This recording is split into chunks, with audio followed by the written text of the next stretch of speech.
everyone, I'm here with Oshua. How you going? Do you want to just introduce yourself?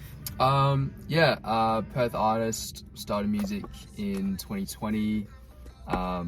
Just trying to release whatever sounds good, really. Mainly rooted in like hip hop. I think that's what got me into music. So Yeah. So when did you first start making music? it was like legit during quarantine in Perth. So May 2020. And was quarantine kind of the reason why you It was, started definitely doing a it? Because huge you're like factor, stuck yeah. at home, you're like, what do I do? Yeah, because I was at uni. I just felt like after classes and stuff, I was either gaming or like watching like YouTube and stuff. And then, because I was on Discord for the gaming, I was like, fuck it, like I'll join a random music server and see how I go. And then started like learning from people in there. Downloaded like the free trial of FL, and then got like addicted pretty fast. That's so cool. And did you just really enjoyed it from the get-go? Like it didn't really take much for you? Because like everything that I'm like the first, I'd say like 50 songs or ideas that I made, they're all like terrible, but the actual like process of recording and like mixing and all of that, I found really fun from the start. That's really so I cool. kind of just like kept learning, and like people in Discord are pretty giving. Like you can sit in on their lives and ask them questions, and there's like a mixture of like adults and like mature people, and then people just starting out as well. So everyone's there to kind of like, everyone there like enjoys music, so that's really it's cool. a great place to learn. Yeah, that's awesome. It's nice that is like a base place that you can go to. Yeah, and it's cool because like there's like a server for every big artist, every big producer. So if you want to find like a specific type of sound, or like people making a certain type of beat or song, they'll be in certain servers. So you can go join that server and then learn from there. That's really cool. So how has the journey been so far for you since you started making it? A lot of trial and error. Like, I don't know, a lot of the ideas that I initially made, like the first however many songs, it was all me like just trying out what works, because I didn't know how to rap, didn't know how to sing, didn't know how to write, so a lot of learning, but everything's been really enjoyable, so that's good. Can't complain at all. It would definitely be like a lot of, because you've never done it before, you have to like let everything's yourself new. sound shit and... Exactly. Everything was like a new experience. And I think like, again, like being on Discord and even in Perth, like meeting everyone that does music, everyone's so fucking everyone's nice so supportive. It's actually I just didn't expect it. Like, it helps a lot, because if there's no one there to be like supportive or like telling you need to keep going, or like even correcting you and being like, oh, this part of your song sounds shit, like change it and stuff like that, like you need that sort of support to be able to progress anywhere. And I think I'm really grateful that the people that I have met have given me very honest opinions. That's good. So if something does sound like terrible, they'll tell me, or if it sounds like it could be improved, they'll tell me. And it's just the way of getting better. I think I'm really grateful that people give me honest opinions. That's really good. Can you just, I know you said hip hop was what first got you into music making and stuff, but would that be the way you would describe your music now, like your style of music as primarily hip hop? Or I think because I got into music when I was like 12, 13, like listening. And hip hop was the first genre. Like I got into Tribe, like Wu-Tang, Jizza, Big L, like all of that. I think the music I make is always going to be rooted in hip hop in some way, whether it's like the drums, how I feel space or whatever. But in terms of like the different types of genres and I guess production that I pick, I'm just trying to pick whatever sounds good to me. So like at the moment, like I'm making like a weird kind of future bassy type song, but it's still rapping, still like melodic singing. It's like hip hop foundations, and then you build on top of it. It's like contemporary hip hop. Yeah. But I wouldn't say it's like pure like hip hop rap, or like like when I think of like hip hop at its core, it's like boom bap. Like when I first started listening to hip hop, even though now like it's completely different. Still rooted in that, I guess, what I started listening to. How has the feedback been on your most recent single? Shush. Yeah. I didn't think it was going to do that well, because like I know I've had that song for a year, or at least I've had that idea for a year. Yeah. And I've been waiting to kind of finish it off. We spent ages like mixing it, and then when I got the final song back, like there was something in the song that really like pissed me off. Oh really? But we couldn't get rid of it, so I was like, oh, like screw it, we'll release it. And turns out people like the thing that I found annoying, people think is like a texture. So the feedback's actually been. I want to know what it is. I want to say. Yeah, no, like, don't say it. Whenever I hear the song, like that's all I hear now. Oh, okay. So like, yeah, don't poison me. Yeah, don't. Please. Yeah. But the feedback's been great. Got love from people in Perth, over east. It's such a good song. Thank I you. love it. I literally like. Cheers. Yeah, it's so good. Like from that first listen that I gave it, I was like, oh my god, I love this. Like added it to my playlist, and I literally listened to it on repeat for a little while. Oh, thank you. Yeah. It's just different. Like, I don't know. Like, I feel like nowadays no one's really making the same music. Everyone's a little bit different. But I don't know. It just like, I don't know. It got deeper in rather than just like, oh fuck, this is kind of fire. It was more like, oh my god, this song is like something else. I think that's actually one thing I really love about the Australian music scene. Like, not just hip hop and R&B, like all genres. Everyone is like, Australia doesn't have like a known for sound, so everyone's doing like them, whether it does sound similar to stuff that's already been done, it's still like what they prefer making. Yeah, it's like what you hear is like, there's no copying, it's just purely, you know, someone likes melodic rap, if someone likes I don't know, Freo music or indie music from Freo, like that's Freo them. Music, I love that. That's like a genre. No, it is like, to me it is like, I associate like 100%. a sound with Freo, and I'm like, yeah, it's hard. Like a lot of the Freo artists, like I really enjoy. Yeah. So do you have any new songs planned to drop soon? Oh, tons.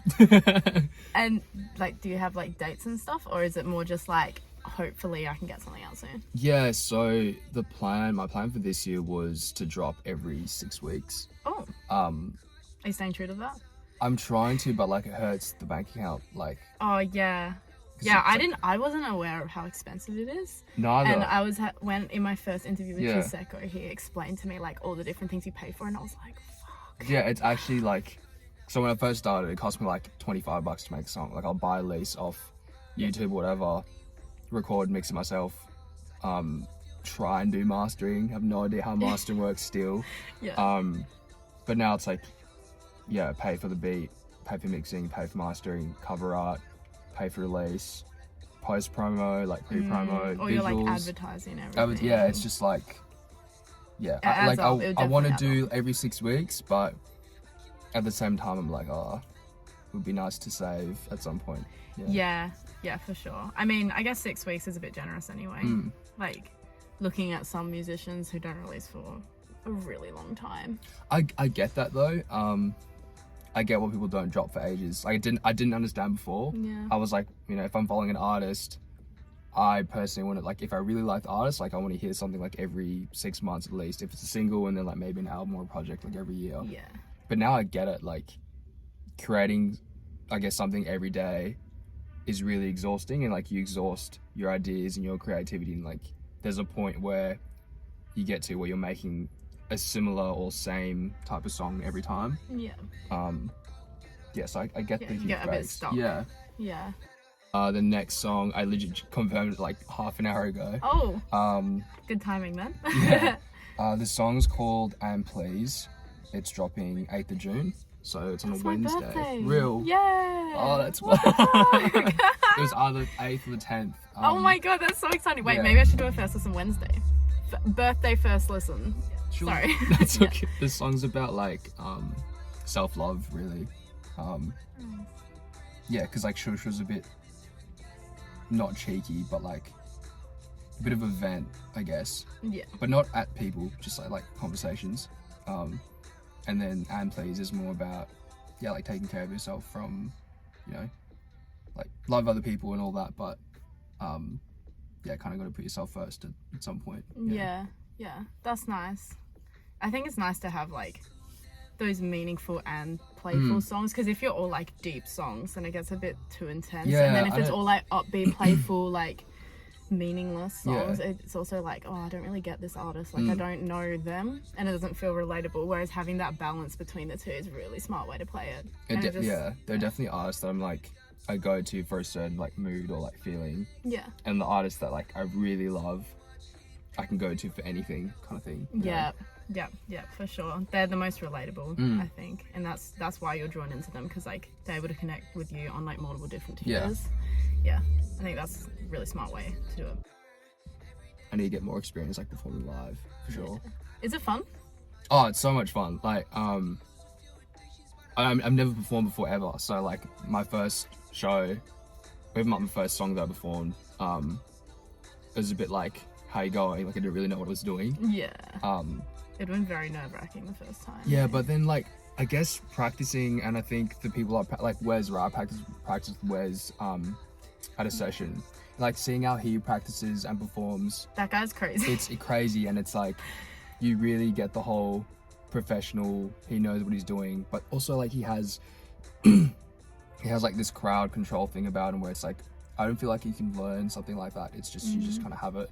Okay. But like watching him practice, like he's not like practicing a song like half energy. He like fully, he belts it out. Like okay, so that's what inspired me for when I performed his performance, was like kind of just his stage presence is really off the charts. So yeah, I think that's really good that you've been able to watch him out of anyone. For sure.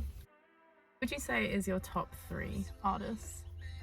In Perth or everywhere? Just ever. Oh my god. And this can be people who like inspired your music. Or just, okay, let's say 5. Ooh, that's even harder. Oh no. Okay, stick to 3 then. I feel so mean asking this question. Everyone always freaks out when I It's just such it. like It's just so interesting to know. It's a great question, but I think I'm gonna do it in periods. So like, okay, the artists or group of artists that got me into music in general was Tribe. So Tribe Called Quest. Yeah. Like they made me wanna get Spotify kind of thing. I wasn't listening to music before like 13. Like it just wasn't a thing that I was doing. And then a mate from school showed me Tribe, and then I just got into music like straight away. I don't know, like at the moment as well, like I'm not, to be honest, I'm not heavily listening to like an artist discog or like an artist album. I'm listening to like just whatever's in rotation. So, like singular songs. Yeah, singular songs. Okay. So it's more like I have favorite genres at the moment, but not really artists. Like I think Juice WRLD for a long time was like my favorite artist ever. Not even because like the lyrics or like the type of genre that he made, but his voice, I just found so, like the raspiness in his voice, I found so, I don't know, just like catchy. Like I didn't really listen to like the lyrics or like even when he's freestyling or whatever on YouTube. Like it's just his voice just is the quality of it. The quality of his voice is so, like he puts energy behind like every word kind of thing. Yeah. And then more recently, I've been listening to like a lot of techno, like garage type music. Okay. It's like instrumentals, so they're not really artists from there though. If it was like top 30, I could probably like top 30. But top 3 is like Okay, just reel off a couple people that you really fuck with. Okay. Lime Cordial, Ski Mask, Frank Ocean, Young Thug, Gunna, Lil Baby, Clairo. Yeah. Can't forget It's a Clairo. nice collection. A little bit of variety in there. Pink Panthers, I got into Pink Panthers like this year. Saint from the UK. I'm trying to think LA as well. My mate KLZ, he's from Atlanta. I actually really love his music. His music is crazy. Okay. Adrian from Perth, I saw him live. Adrian's UK. Yeah, I saw him live and I was like, oh my god, his music's crazy. Yeah, so I got into him. I got into Adrian really quickly. Harry Hilfiger, even though I think he has one song out. That motherfucker. No shit. It's actually painful. But, over east, like listening to Mason Dane, Sahil. How good was this show also? Yeah. It was so good. When he got on the floor, I was like, hard. yo. Yeah, yes. hard. Yeah, no, I definitely agree. I have like individual songs on rotation a lot more than I am like going into an artist's profile and playing all their music. Yeah, pretty much. Yeah. Okay. I don't actually have any other questions. So did you have anything else you wanted to add or want people to know? Okay, one, get Discord if you're an artist. Like, I don't care, like, if you're just starting out or like you've been doing it for years, you will 100% meet someone who teaches you or you learn something from. Yep. Like, in my opinion, Discord is still like the place to be and the place to like connect. Do you still go on it now? Yeah, every day. I'm still in there every day. Someone asked me the other day, like, what's your biggest, I guess, like regret from making music? Oh, that's a good question. Mine is definitely like, you don't have to, when you're first starting out, I think you don't have to release everything that you make. Because that was my mindset when I first started. I was like, I finally finished this song, like, time to like release it. But those songs I first released, they're all deleted now because I just don't think they were good songs. Like, now it's like, I'd rather make a bunch of demos, pick one, finish it, consider whether that song's good, then go to another demo. It's like, now I'm spending a lot of time on ideas as opposed to like finishing a song. Yeah. And I think like personally for me, like that's what is working. Yeah, you don't release everything. You don't have to release everything that you make. It's like I give a song so many listens, like a demo, so many listens before I even take it to the next like stage, like mixing or whatever. Yeah. Yeah, that's about it for me. Cool. Okay.